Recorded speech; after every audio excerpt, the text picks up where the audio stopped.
গগনশীল জগৎ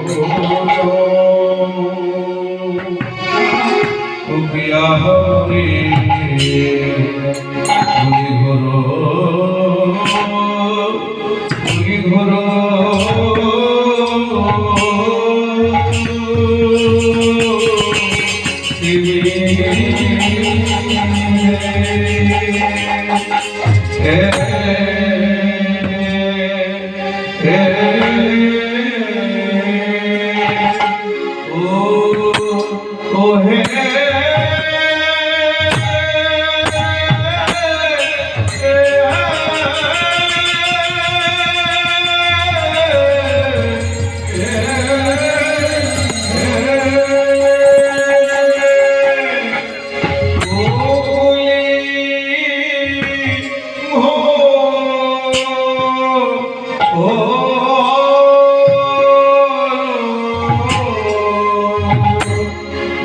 ঘোর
জয় নিতাই, জয় গুরু, হরে কৃষ্ণ। আজকে এই যে হরিবাস, এত সুন্দর আয়োজন, যাদের জন্য এত সুন্দর একটা অনুষ্ঠান আয়োজন করা সম্ভব হয়েছে, তাদেরকে জানাই অসংখ্য ধন্যবাদ। কারণ আপনারা আছেন বলে এত সুন্দর একটা হরিবাসনের আয়োজন হয়েছে। যারা এত সুন্দর একটা হরিবাসনের আয়োজন করেছেন তারা কিন্তু কোনোদিন নিজের কথা ভাবেন না, শুধু নিজেরটা ভাববো তা কিন্তু নয়। তারা নিজেরা তো মধু খাবে, উপরন্তু সকলকে মধু খাওয়াবে। তারা শুধু নিজের কথা ভাবে না, সকলের কথা ভেবে এত সুন্দর একটা হরিবাসনের আয়োজন করেছে।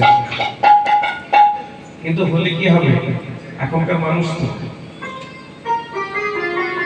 এই দেখুন না, এত ভেজাল খেয়ে ওই মানে একটা ঠিক জিনিস, মানে ধরুন ভেজাল ঘি খাচ্ছি আমরা ধরে, সেই ঘিটা কিন্তু আমাদের শরীর নিয়ে নিয়েছে, অভ্যেসে পরিণত হয়ে গেছে। কিন্তু যখন একটা খাঁটি ঘি আমরা খাবো তখন কিন্তু সেটা আমাদের শরীর নেবে, অন্য কিছু রিয়াকশন হবে। ঠিক তেমনি এখনকার মানুষ, বর্তমান মানুষ যারা কলির জীব, তাদের জন্য পদকর্তা কি লিখলেন না, কলি ভো তিন রে গোরাশিল জগ জন ধর্ম করম রঘু দূরে। সেই পরীক্ষিত মহারাজ যেদিন চলে গেছেন সেই দিন থেকে কলি আমাদের এই জগৎকে গ্রাস করেছে। আর গ্রাস করে সর্বপ্রথম কি বেছে নিয়েছে না, আমাদের মতো কলির জীবকে গ্রাস করে নিয়েছে। যেতে দেবে না কোথাও, যে কাজগুলো করলে আমাদের মঙ্গল হবে, ভালো হবে, সেই সমস্ত কাজ সে করতে দেবে না, মাথা থেকে দূরে সরিয়ে দেবে। তাই কি বললো, কলি ঘোর দিনে গোরাশিল জগৎ, অর্থাৎ এই ঘোর কলির অন্ধকারে আমাদের মতন জীব, আপনি আমি এই সকলে মানুষ, সেই ঘোর কলির অন্ধকারে আমরা ডুবে গেছি, আমাদেরকে গ্রাস করে নিয়েছে। তার ফলে কি হয়েছে না, ধর্ম করম রঘু দূরে। ধর্ম অর্থাৎ ধর্ম, ধর্ম মানে কি? ধর্ম মানে কি সনাতন ধর্ম, মুসলিম ধর্ম, হিন্দু ধর্ম, এগুলো কিন্তু নয়। ধর্ম কথার অর্থ হলো সঠিক পথ, সৎ পথে চলা, সত্য কথা বলা, এটাই হচ্ছে ধর্ম, মানুষের ধর্ম। একটা সাপের ধর্ম বিষ নিজের মধ্যে রেখে সবল মারা। মানুষের একটা ধর্ম কি? মানবিক ধর্ম। একটা মানুষ যদি আরেকটা মানুষের প্রতি মানবিক না হয় তাহলে কিন্তু এই জগৎ চলবে না। কিন্তু ধীরে ধীরে সেই কলি এমন ভাবে আমাদের উপর বাসা বেঁধেছে, সেই মানবিক ধর্মটা মানুষের মধ্য থেকে হারিয়ে যাচ্ছে। যাই হোক, সেই মানুষদেরকে উদ্ধার করবার জন্য কে এলেন? আমার চৈতন্য মহাপ্রভু। কথায় আছে, কৃষ্ণ যদি ফিরে গো ভক্তি মুক্তি দিয়া, অর্থাৎ কৃষ্ণ যদি ফিরে গো, কৃষ্ণ যদি কাউকে ভক্তি অর্থাৎ ভোগ, কেউ যদি কৃষ্ণের কাছে ভোগ চায়, অর্থাৎ আমার গাড়ি চাই, বাড়ি চাই, ধন দৌলত চাই, ঐশ্বর্য চাই, দিয়ে দেবে। মুক্তি অর্থাৎ মোক্ষ। যদি কোনো মানুষ তার কাছে তপস্যা করে মোক্ষ লাভ করতে চায়, তিনি তাও দিয়ে দেবেন। কিন্তু প্রেম প্রভু নাই দেন, রাখেন লুকাইয়া।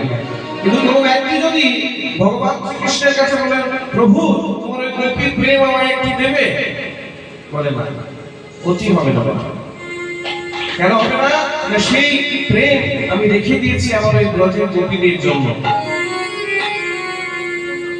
যে প্রেম আমি সেই ব্রজ গোপীদেরকে ছাড়া আর কাউকে দিতে পারবো না।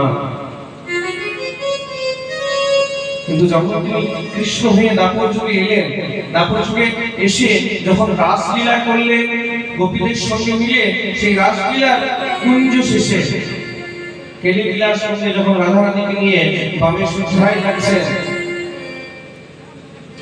তখন রাধারানী হঠাৎ করে মধ্যরাত্রিতে ঘুম থেকে উঠলেন আর কি চিৎকার করে বলে উঠলেন, উঠো